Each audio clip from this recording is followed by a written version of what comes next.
राजस्थान के चूरू डिस्ट्रिक्ट में स्थित सलासर बालाजी मंदिर के बारे में जानेंगे आज हम 5 रहस्यमयी बातें जो आप लोग भी नहीं जानते हैं। तो चलिए शुरू करते हैं। सन 1754 में सलासर गांव के एक किसान मोहनदास जी खेती कर रहे थे। तब उनके हल में कुछ अटका। जब मिट्टी हटाई गई तो हनुमान जी की मूर्ति प्रकट हुई। लोग कहते हैं कि मूर्ति स्वयंभवी है, यानी कि किसी ने बनाई नहीं, भगवान स्वयं प्रकट हुए हैं।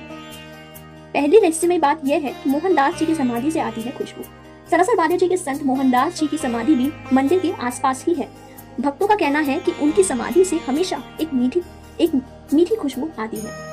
बिना किसी सुगंध के प्रयोग के ये खुशबू कभी कभी अचानक बहुत बढ़ जाती है, जिसे भक्त बालाजी का संदेश मानते हैं। दूसरी रहस्यमयी बात यह है कि बालाजी का अद्भुत रूप है। कि बालाजी का अद्भुत रूप मूछें और दाढ़ी के साथ। ये एकमात्र स्थान है जहां हनुमान जी की मूर्ति में दाढ़ी और मूछें हैं। ऐसा रूप किसी और मंदिर में नहीं मिलता।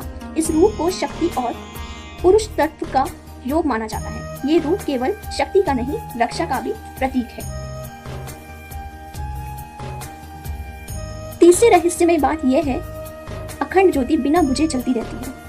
मंदिर में एक ज्योति लगातार जल रही है, सालों से बिना बुझे। इसे कहते हैं अखंड ज्योति, जो बालाजी की अनंत ऊर्जा और जागृत स्थिति का प्रमाण है।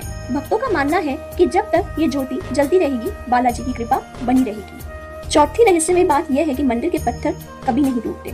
सलासर बालाजी मंदिर में जो प्राचीन पत्थर लगे हुए हैं, कहा जाता है उन पर कभी दरार नहीं आई। ना तूफानों से, ना भूकंप से, ना समय के साथ। ये देखा गया है कि मंदिर का स्ट्रक्चर अपने आप सुरक्षित रहता है, जैसे कोई शक्ति उसकी रक्षा कर रही हो। पांचवी रहस्यमयी बात यह है कि कबूतरों का एक अनोखा व्यवहार है इस मंदिर में। मंदिर की छतों और आसपास के कई साल से एक जैसे कबूतर रहते हैं, जिन्हें लोग बालाजी के दूत कहते हैं।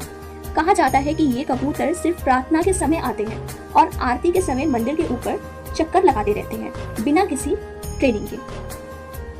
छठी रहस्यमयी बात यह है कि मंदिर के आसपास की मिट्टी को लोग ले जाते हैं, दवाई के रूप में इस्तेमाल करते हैं। सलासर मंदिर के आसपास की मिट्टी को कई भक्त अपने घर ले जाकर प्रसाद रूप में रखते हैं। ये माना जाता है कि इस मिट्टी में कई दिव्य शक्ति है। कुछ लोग इसे बीमारी, नजर और वास्तु दोष को ठीक करने के लिए भी इस्तेमाल करते हैं।